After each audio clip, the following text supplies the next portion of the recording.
Alors moi déjà, je trouve que le terme de libération de la parole n'est pas adapté, dans la mesure où il ne s'agit pas d'une libération de la parole, mais d'une prise de parole. Il faut redonner en fait une tournure active à cette action des femmes d'avoir parlé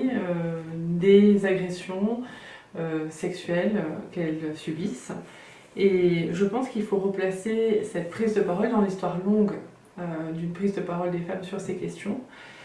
sachant que au moins depuis les années 1970, il y a une pratique féministe de la prise de parole sur ces questions,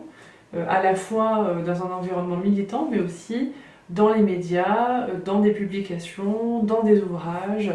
ce qui fait qu'on en est finalement à un nouveau moment de cette prise de parole des femmes.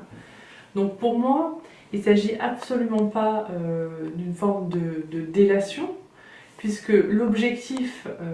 de cette prise de parole, c'est à la fois d'attirer l'attention du public sur un problème qui est présent dans nos sociétés, et c'est aussi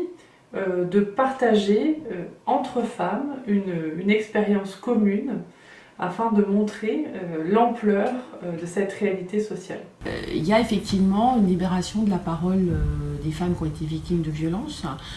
Et quand je dis violence, de crime, de viol, mais justement de faits anciens. Donc il y a des problèmes de prescription à mettre en place. Et l'intérêt de ce mouvement, c'est aussi libérer la parole de plusieurs victimes du même auteur. Encore une fois, ce qui me dérange et ce qui m'a dérangé, et ce qui continue à me déranger dans ce moment, c'est justement le mouvement de masse qui n'est pas contrôlé et qui, ça on le sait, parce qu'il y a eu des exemples historiques passés et récents et un peu plus lointains, c'est que dès qu'un mouvement de masse se fonde sur des questions morales en général et en particulier sexuelles, ça tape directement à l'amygdale et le cortex frontal se met en sommeil et en fait ça